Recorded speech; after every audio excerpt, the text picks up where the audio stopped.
esta mujer que estaba hablando, pues es la famosísima Doña Marina, quien vivía en...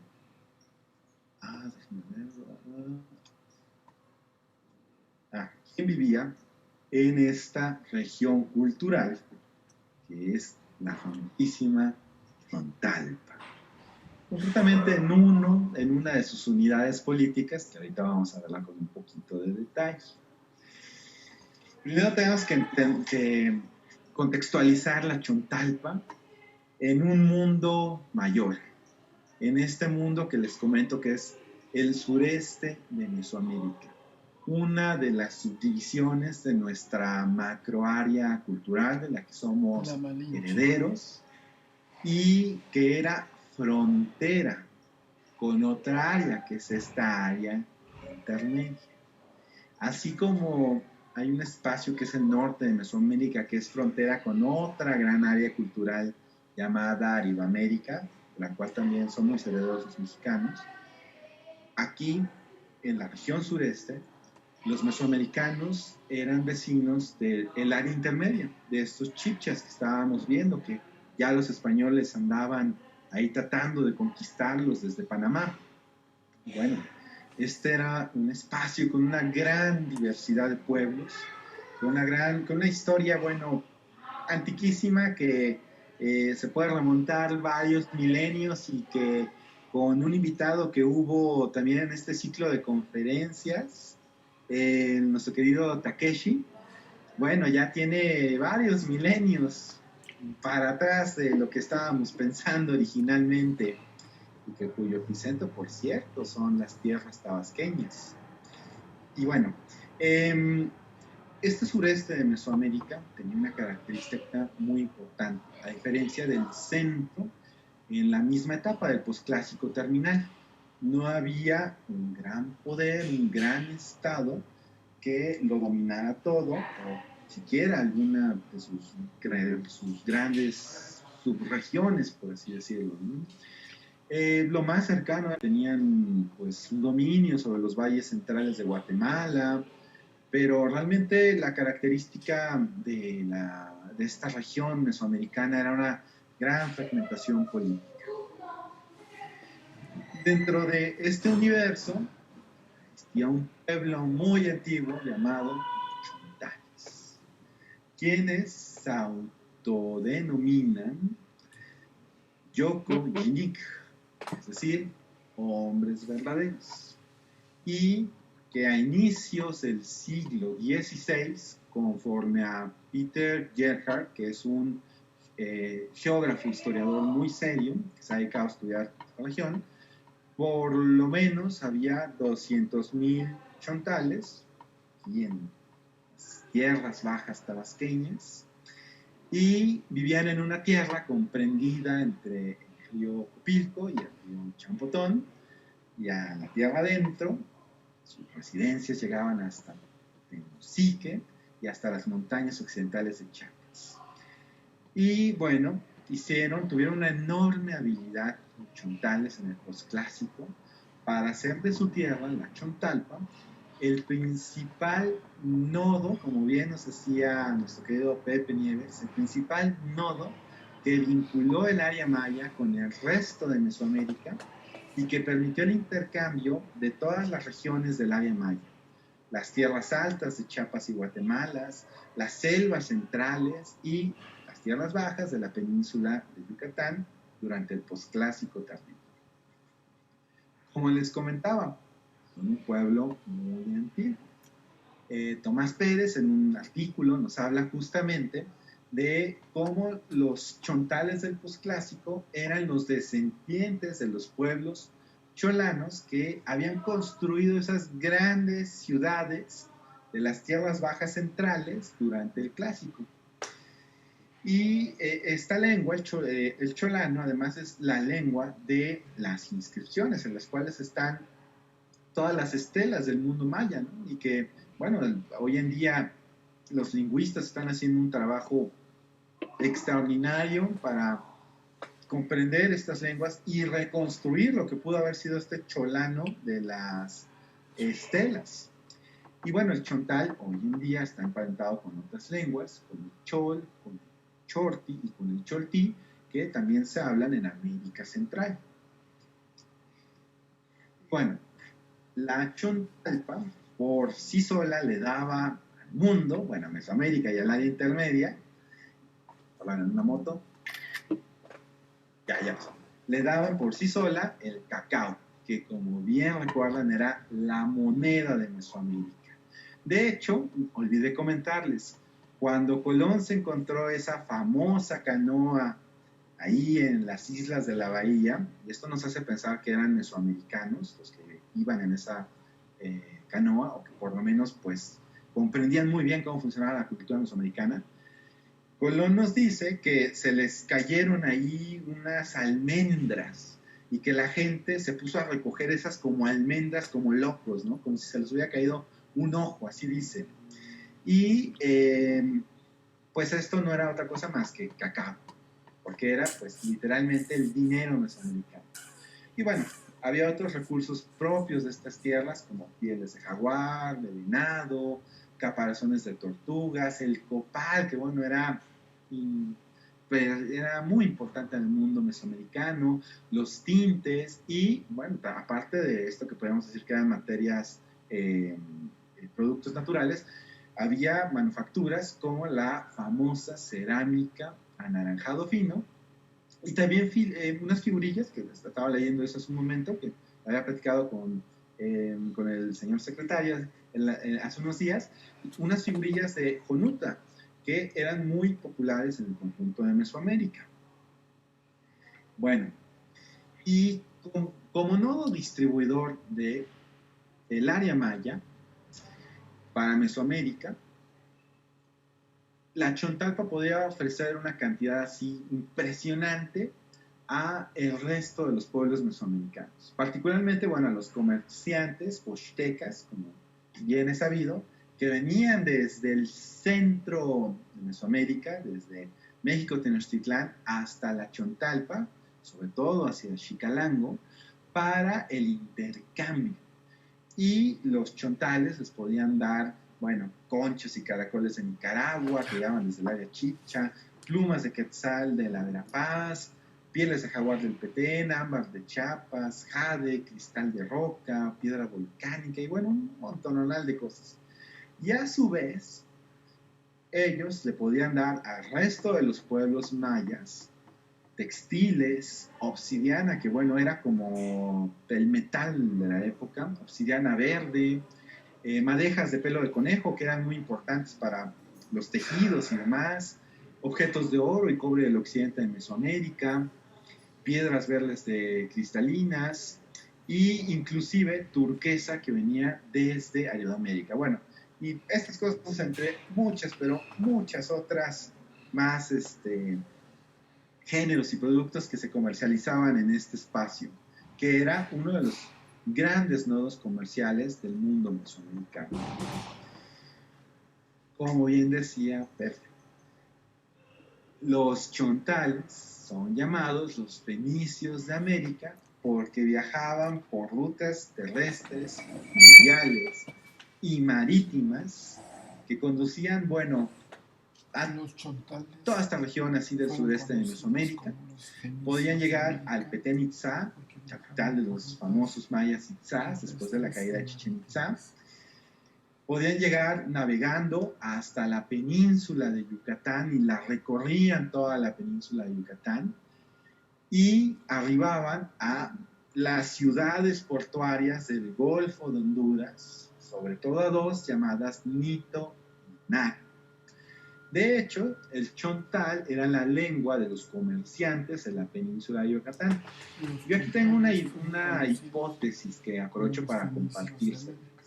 Yo pienso que Jerónimo de Aguilar, este náufrago maya que vivió entre los mayas de la península de Yucatán y que luego fue rescatado por Hernán Cortés, tal vez había algo en maya chontal. O tal vez Marina sabía algo de maya yucateco, porque realmente, como ahorita lo vamos a ver con los intérpretes del viaje de Grijalva, la inteligibilidad entre chontales y mayas yucatecos no era tan sencillo. Entonces el chontal realmente era una lengua muy importante en este espacio.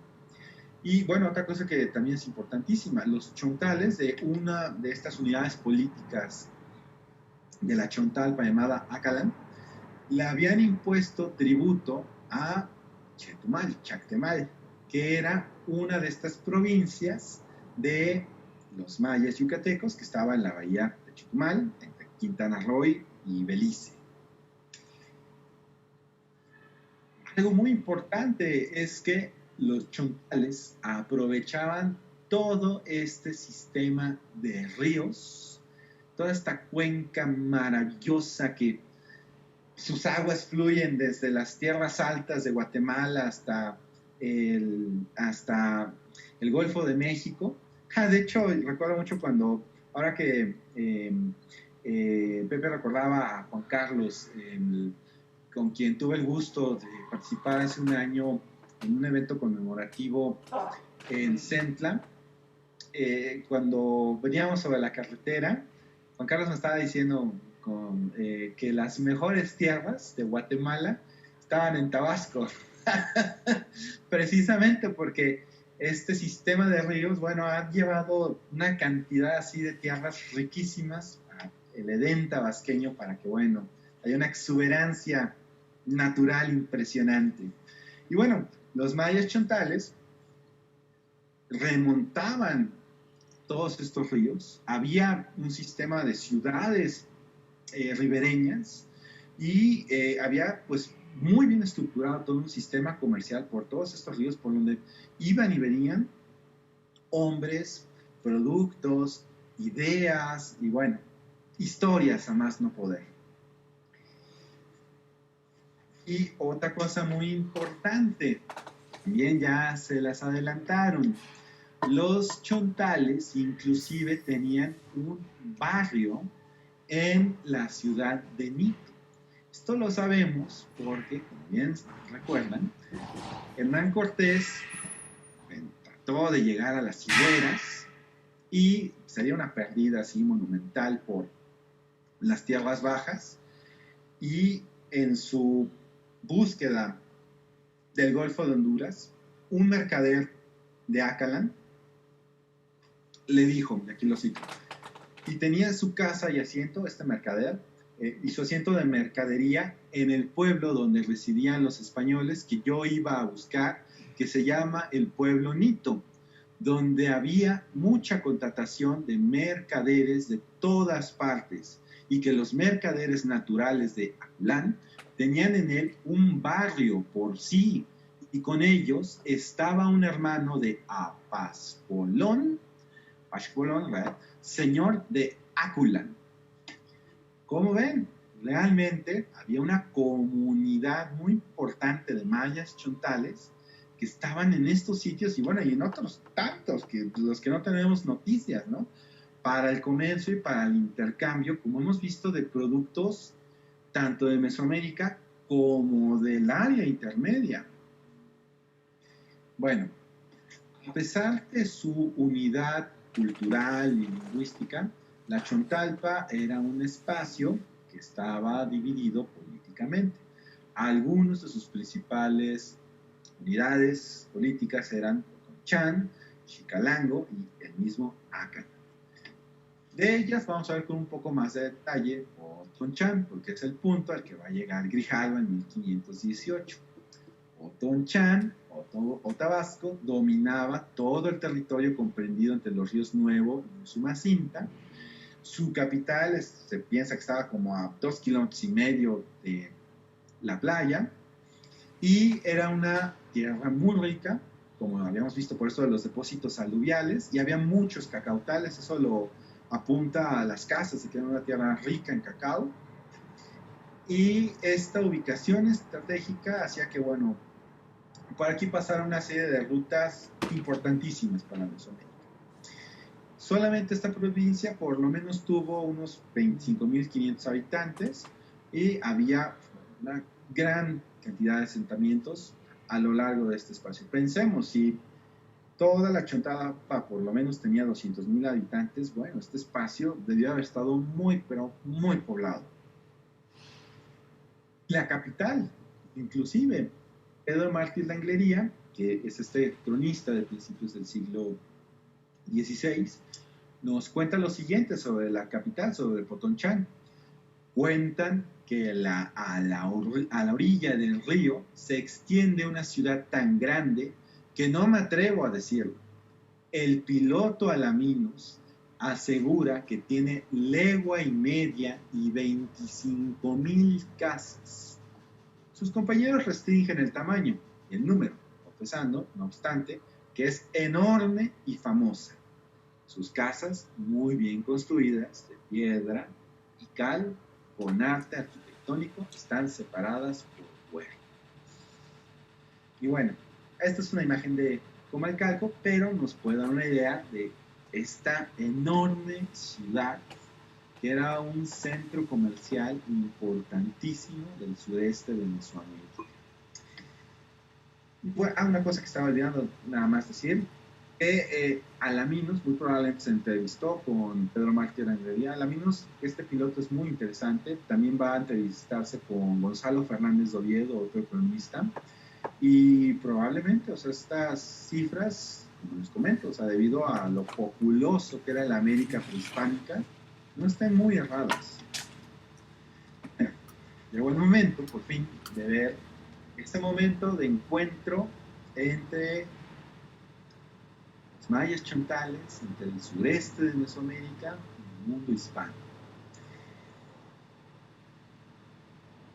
Vamos a regresar a 1518, cuando Diego Velázquez, al ver que había regresado Hernández de Córdoba, decide hacer un nuevo viaje, para el cual pues él va a tener el control entero, como les había comentado, va a pedir una licencia para descubrir a los gobernantes de las Antillas, que eran estos padres jerónimos, quienes habían sido promovidos por las casas para llevar este proyecto utópico en el Caribe, y va a designar a su sobrino, a Juan de Grijalva, este mancebo sin barbas que habíamos visto, como el capitán de guerra, el que era responsable solamente de esto, de la administración de la expedición, de las negociaciones con los naturales, de la guerra, si es que tenía que haber una batalla y demás, porque bueno, todo lo náutico estaba en manos de Alaminos otra vez.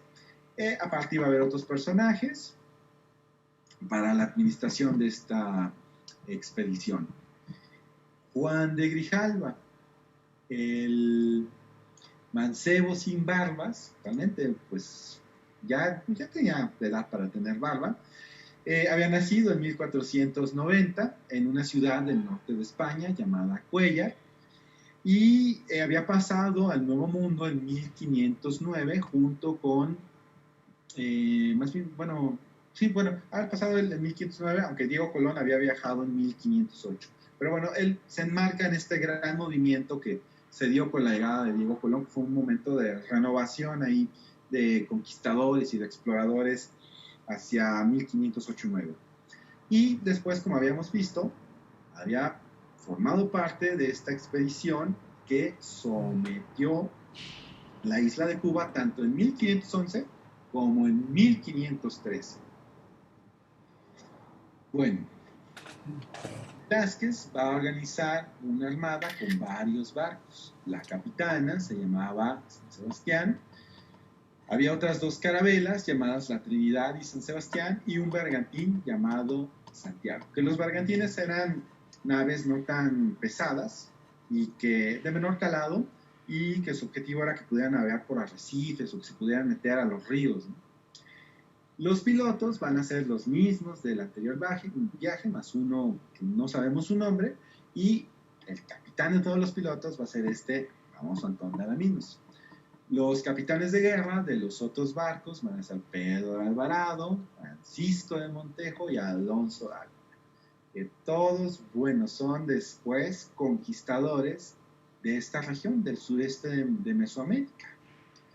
Y un personaje que va a ser muy importante para nuestra expedición va a ser este maya que había sido llevado a la ciudad de Santiago, que se había quedado al cuidado de Velázquez y que lo habían entrenado pues ustedes olvídense del Interlingua o de algún otro lugar para aprender idiomas, ¿no? En un año o menos, Julián ya ahí medio sabía español y tuvo que servir como intérprete para esta expedición. Y tenemos a un personaje llamado Juan Díaz, quien va a ser el capellán de nuestra exploración. Bueno, este es el itinerario completo de la Armada de Grijalva. Van a salir de Santiago de Cuba, van a, como en la expedición de Córdoba, a navegar por el norte de la isla hasta el Cabo de San Antonio y luego van a saltar hacia la costa oriental de Yucatán. El primer punto que van a avistar va a ser Cozumel, van a tratar de ir hacia el sur, luego van a ir de nuevo hacia el norte, van a iniciar la navegación por la costa norte de Yucatán, por la costa occidental, y luego van a pasar a la región de los ríos, hacia las costas veracruzanas, y bueno, más allá, y luego van a retornar, igual, haciendo una navegación de cabotaje. Bueno, de toda esta navegación, nada más nos vamos a concentrar en la parte de el encuentro con los mayas chontales. Solamente vamos a ver algunos detallitos de lo que fue la parte previa por la costa oriental y occidental de la península de Yucatán. Toda la navegación va a ser en el mes de mayo de 1518 por la península de Yucatán. El primer punto, como les comentaba, va a ser Cozumel. Después van a querer llegar hacia el sur. Yo sospecho que esto era una intención del piloto Alaminus, quien pues quería unir como toda esta tierra nueva con lo que él recordaba haber visto en el viaje de Colón, en el cuarto viaje. Por eso esta primera derrota o derrotero hacia el sur, justo hacia el Golfo de Honduras, hacia las profundidades del Golfo de Honduras.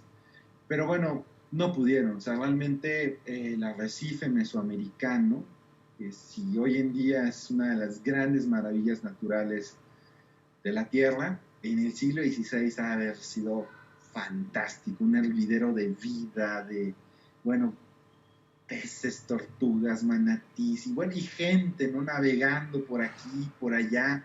No, bueno, los españoles, imagínenselos con sus carabelitas tratando de ir contra este monstruo de arrecife. No, o sea, fue un milagro que no naufragaran.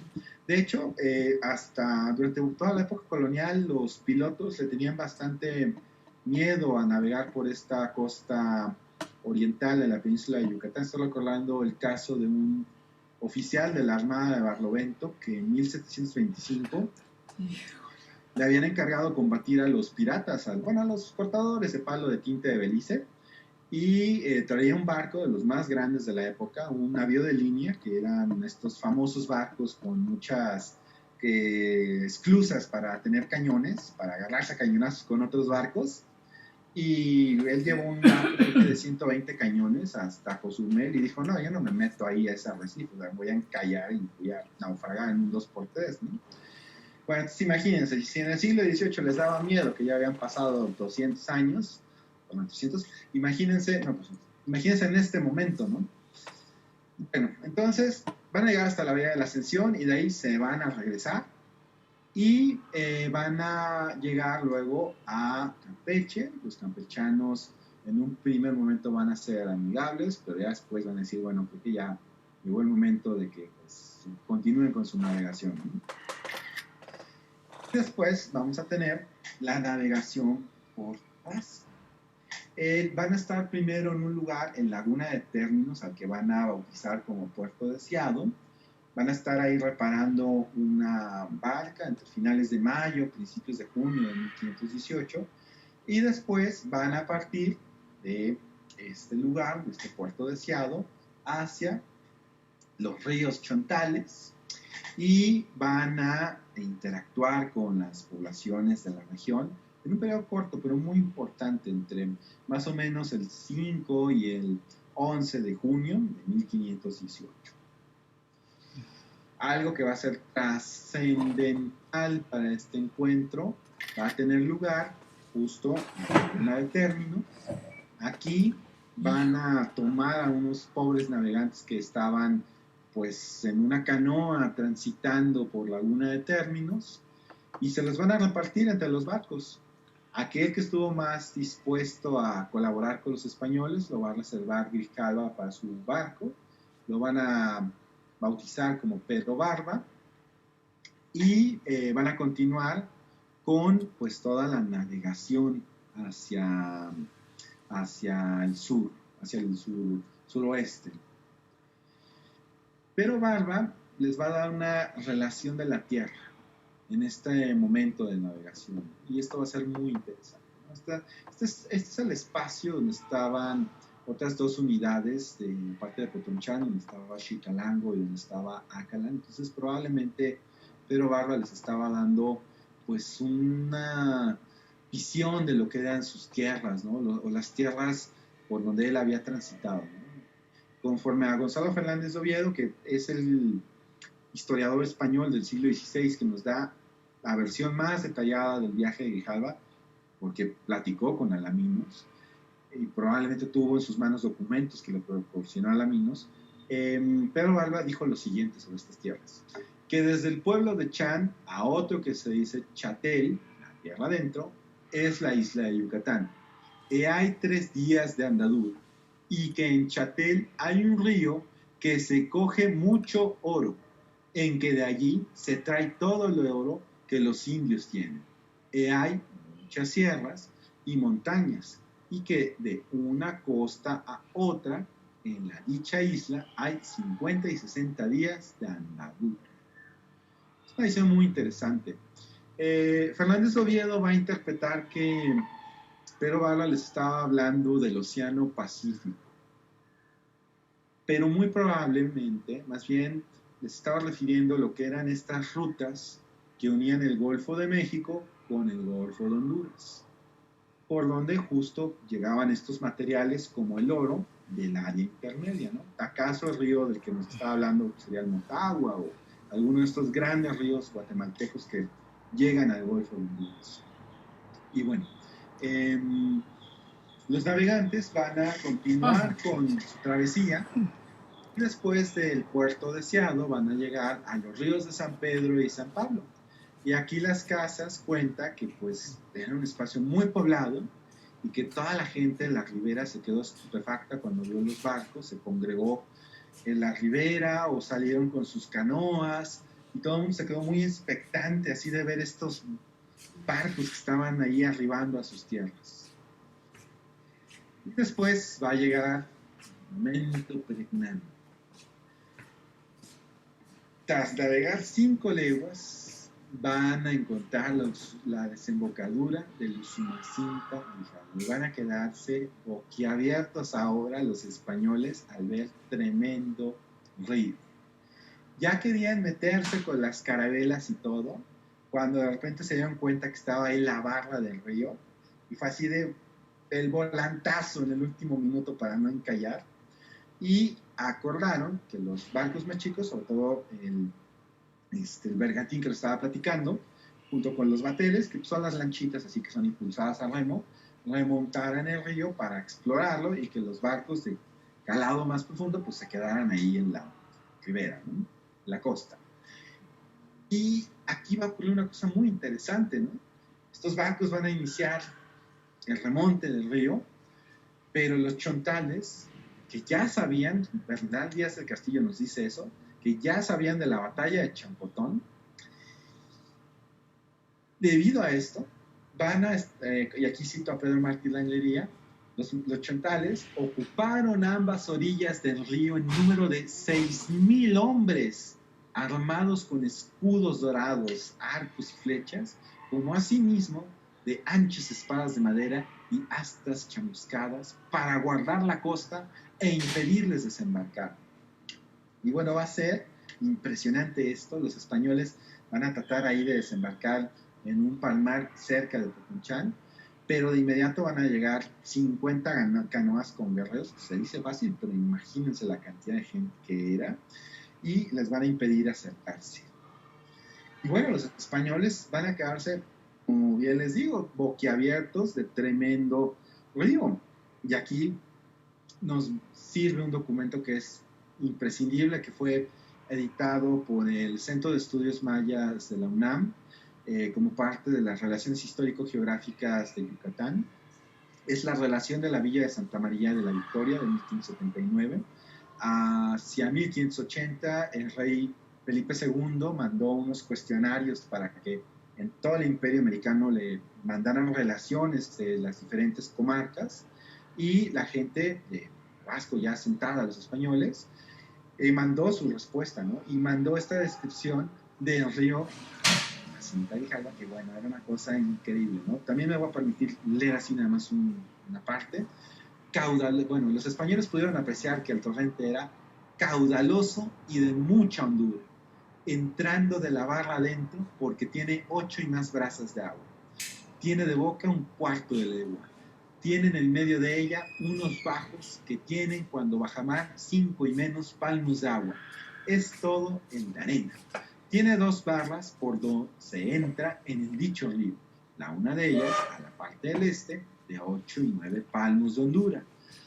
Éntrase por ella nordeste, sudoeste. Está la boca de este río norte-sur, por correr como corre la costa de este distrito este-oeste. Pueden estar sueltos en este río mucha cantidad de navíos por el grandor y plácemes que hay en él, y así entran en él de 40 a 50 barcas y barcos y fragatas en discurso del año al trato de esta isla. Bueno, esto es impresionante. Imagínense ya en el tiempos así de la colonia, como en un año podían entrar hasta 60 barcos a el río Tabasco, a Sumacinta Grijalva, para el comercio. Una cosa, bueno, no se va a volver a ver en la época colonial, porque después va a decretarse la navegación por flotas, y más bien se va a dar un proceso ahí de concentración en donde todos los barcos tienen que llegar a Cuba, y de Cuba a Veracruz y demás. Pero en este primer momento del siglo XVI, vean el tráfico así marítimo y fluvial que llegaba a esta zona. Una cosa, no, bueno, increíble. Bueno, continuando. El comandante, continuando con este momento así de gran tensión en el cual estaban los barcos ahí rodeados por los guerreros, Grijalva, que no era tonto, que pasó a la historiografía con una visión un poco negativa, pero la verdad es que era muy prudente y bastante inteligente. Él dijo, no, espérense, vamos a calmarnos todos, y empezó a mandar señales de buena voluntad, impidió que la gente de los barcos quisiera desembarcar y demás. Como pudo, se hizo entender con Julián, llamó a los indígenas y les empezó a decir que pues, él venía de paz, y logró que una canoa con 20 mayas, que deben de haber sido de los principales del pueblo, de la ciudad de Potonchán, logró él decirles que pues, él nada más quería venir a comerciar, y pues, venía en son de paz. Entonces, poco después, va a llegar cerca de 3,000 personas a bordo de 100 canoas. Bueno, algunos dicen que los cronistas exageran, pero recuerden, esta era una tierra muy poblada. Y una de estas canoas se acercó al barco, que era dirigida por un capitán que venía así con con una espada que interpretaban los españoles y demás, y llegó como a acercarse a dialogar con ellos. Y se va a dar un primer diálogo entre españoles y chontales. Y va a ser muy interesante la forma en la que nos describe, una vez más, Gonzalo Fernández de Oviedo, este diálogo, que va a ser muy similar al que Cortés va a implementar en la primera etapa de la conquista gracias a Marina y Aguilar. Me permito leer la cita de Oviedo. Y el general Grijalva mandó a la lengua Julián que le hablase a este capitán chontal que se acercó, y dijo que no le entendían, ni él entendía a ellos lo que decían, y mandó al Julián que hablase al otro indio Pero Barba, que era uno de los que se tomaron en Puerto Deseado, y le dijese lo que les había de decir. si los entendiera, pues que el Pero Barba entendía la lengua de aquellos indios de la canoa. Y así se hizo. Y después que les hubo dicho que los cristianos querían ser sus amigos y venían a estar con ellos y darles los que traían, se fue la canoa. Y el Atarne tornó a aquella y otra con el mismo capitán indio y otros que bogaban. Y bueno, esto es una cosa muy interesante, lo que les decía, cómo se entendieron a través de este sistema como triple, ¿no? En el cual había 2 emisores y 2 intérpretes. Y nos habla un poco de las dificultades para la inteligibilidad entre el chontal y el maya yucateco. Y también nos habla un poco de que este Julián, al que habían tomado nos puede hablar también un poco de las diferencias, así, en cuanto al mundo maya, ¿no? Por ejemplo, esto estoy reflexionando ahorita, ¿no? Muy probablemente Julián fuera un pescador o un hombre que pues no salía de Cabo Catoche, y en contraste, Pero Barba sí fuera una persona que viajara más por el mundo mesoamericano y que dominaba el maya yucateco. Porque aquí indudablemente era Pero Barba el que sabía maya yucateco y bueno, y él era hablante de maya chontal. Entonces, bueno, se da como esta comunicación triple y se comunican. Y aquí Grijalva les va a explicar quién es y de dónde viene. Esto es una cosa muy interesante. Este fragmento es más bien de cuando Grijalva estaba en Campeche, pero es muy probable que también lo dijera aquí con los chontales. Y es muy interesante porque les explica más o menos así un vistazo enorme a la geopolítica del Gran Caribe, ¿no? Les dice que había un gran rey muy poderoso en los reinos de Castilla, que había una isla que se decía Haití, que ahí había un señor que se decía el almirante, ¿no? Y que había otro lugar que se llamaba la Tierra Firme, y había otro lugar que se llamaba Cuba, y que el señor de Cuba era Diego Velázquez, y que él venía de parte de este Diego Velázquez, ¿no? Entonces es una cosa muy interesante, así como en un plumazo, perdón, les daba así como, bueno, quién soy, de dónde vengo y hacia dónde voy, ¿no? Y bueno, los mayas chontales también les respondieron, porque Grijalva aprovechó para decirles por qué no se ponen bajo el dominio de mi señor, ¿no?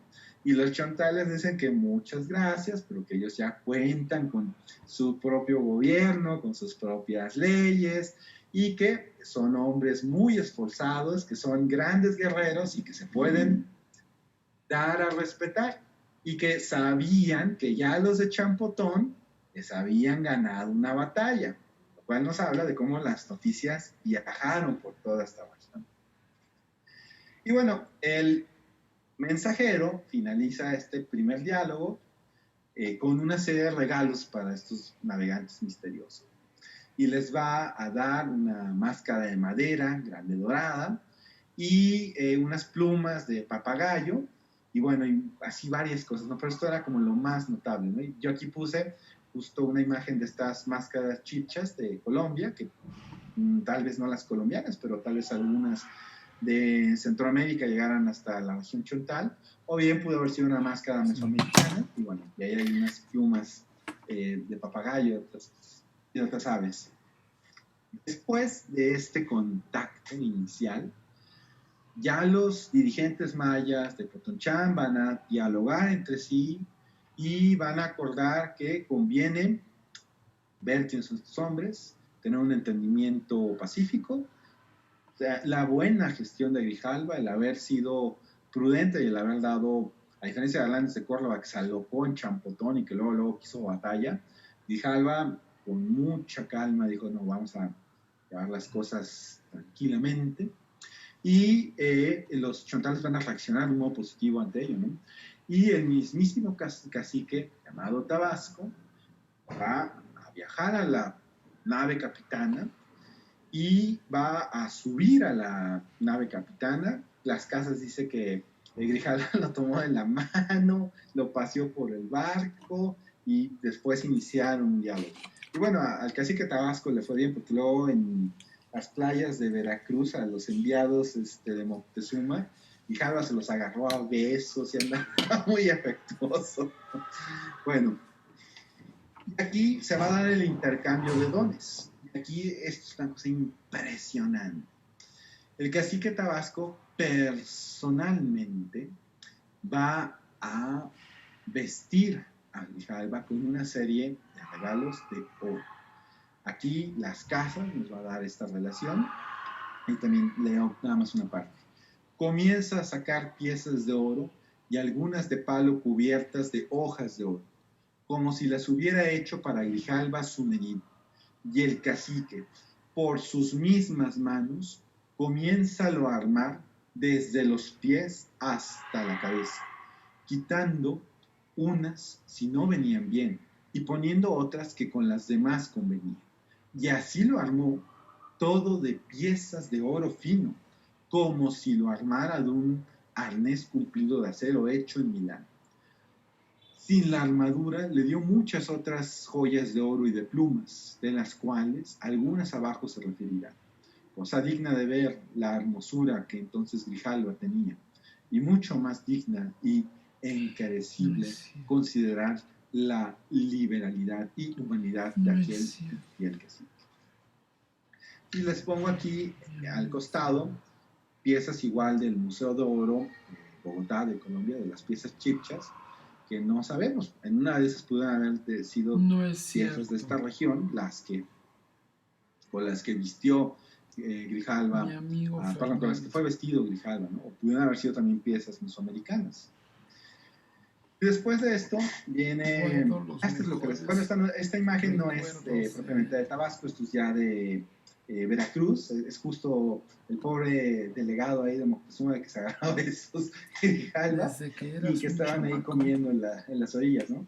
Y se dio aquí en el barco, después de este intercambio de dones, también se dio un banquete como para cerrar esta negociación. Y Grijalva procuró agasajar con las cosas que traía ahí en su barco a estos naturales, a esta dirigencia política chontal. Y pues, ¿qué ha sido lo que les dio? Pues igual y sacaron pan casabe, que era a partir de la yuca, que era un alimento muy importante en el Caribe. Probablemente les dieron, no sé, jamones así ahumados o cosas así que los españoles eran muy adeptos, que les duraban mucho los barcos, pero no creo que haya sido tan rico como unas buenas tortillitas, frijoles y así muchos de los alimentos que tenían los más chontales. Bueno, finalizar la comida, el cacique va a hacer una solicitud muy importante y que nos habla de cómo los personajes a los que habían secuestrado en Laguna de Términos no eran cualquier navegante, ¿no? Cacique Tabascos va a pedir que suelten a uno de estos 4 mayas de Laguna de Términos, pero bueno, Grijalva no quiso. El cacique incluso le ofreció el peso de ese hombre en oro, lo cual nos habla que era un dirigente político importante, ¿no? Y es un misterio si habría sido del mismo Potonchán, si era un comerciante en alguna misión, o si era algún otro dignatario de Ácala, de Xicalango, ¿no? Es una cosa que es muy interesante. Y bueno, los españoles bautizaron el cacique como Grijalva y continuaron. Y después Grijalva quiso remontar el río, pero no pudo por la corriente que era tan fuerte. La mayoría de los españoles de la hueste querían quedarse a colonizar, pero Grijalva fue prudente y dijo, no, nosotros vamos a continuar con la navegación. En gran medida, esto era porque ya también los chontales estaban así de, bueno, ¿a qué hora se van a ir? Y siempre que les estaban pidiendo como oro o más cosas, los chontales les decían culúa, culúa, culúa, para que continuaran viajando hacia los dominios de Moctezuma Xoconotzin y de la Triple Alianza. Bueno, los españoles entonces se despidieron de una tierra que acababa de recibir su nombre. Y aquí vuelvo a citar este documento de la relación de la villa de Santa María de la Victoria. Esta provincia se dice Tabasco a causa de que el señor de este pueblo se decía Tabasco y el nombre del pueblo se decía Potonchán. Y aprovecho también para comentarles, este es un mapa muy importante, bien anexo a estas relaciones histórico-geográficas, fue hecho por un encomendero tabasqueño, Melchor de Alfaro, quien también contestó otra de estas relaciones, y es un mapa de la provincia de Tabasco en el siglo XVI, que pueden ver ahí todos los hermosos ríos tabasqueños, y ya desde un principio los españoles comprendieron que era pues una tierra de ríos. Y bueno, el río también recibió su nombre, fue bautizado conforme a Bernal Díaz del Castillo. Y como le descubrimos en este viaje, y el Juan de Grijalva fue el descubridor, se nombra Río de Grijalva. Y así están las cartas de Maya. Bueno, el rescate de Grijalva fue impresionante solamente aquí en el río. Gracias a él tuvo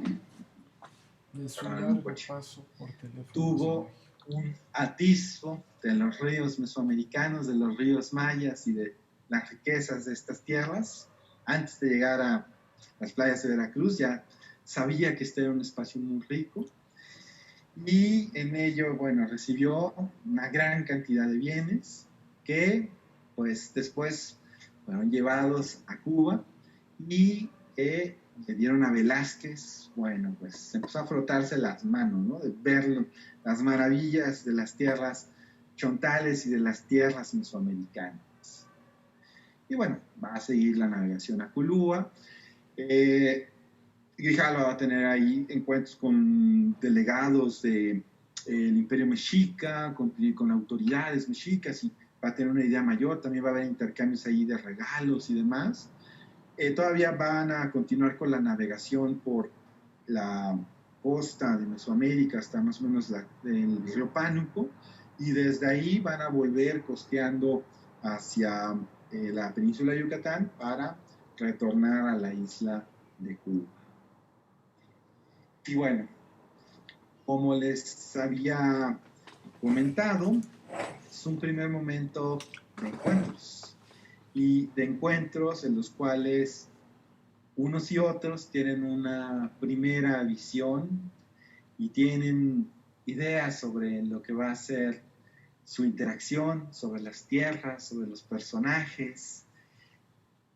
Los mesoamericanos van a recibir así muchas noticias sobre estos personajes.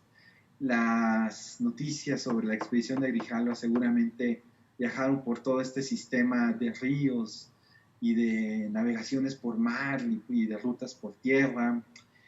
Y al mismo tiempo, como estábamos viendo, los españoles se van a llevar una gran impresión de esta tierra, porque como les estaba comentando, los ríos mayas eran esta enorme puerta al mundo mesoamericano, y como tales, pues dieron un vistazo de la grandeza de esta tierra. Y bueno, con esto concluyo. Les agradezco muchísimo su atención. No puedo dejar de recomendar la lectura de un montón de libros. Bueno, hay cantidad de cosas, trabajos que recomiendo. Son de una querida colega del Centro de Estudios Mayas, Ana Luisa Izquierdo y de la Cueva, que es una visión sobre la Chontalpa, es Acalan y la Chontalpa en el siglo XVI, su geografía política. Y bueno, es un muy buen trabajo que nos da una visión sobre este espacio, de fácil lectura, no se vayan a asustar, es un muy buen libro. Otro libro contemporáneo que de hecho lo pueden encontrar en internet, lo subieron en PDF, es un libro de la Cámara de Diputados de José Ortiz Lanz, Las verdaderas historias del descubrimiento de Nueva España, las expediciones de Hernández de Córdoba y Grijalva, y nos da como mucha visión sobre lo que fueron estos viajes. Y bueno, hay otra gran cantidad de bibliografía, sobre todo estas visiones que les estaba contando de las relaciones histórico-geográficas que editó el Centro de Estudios Mayas.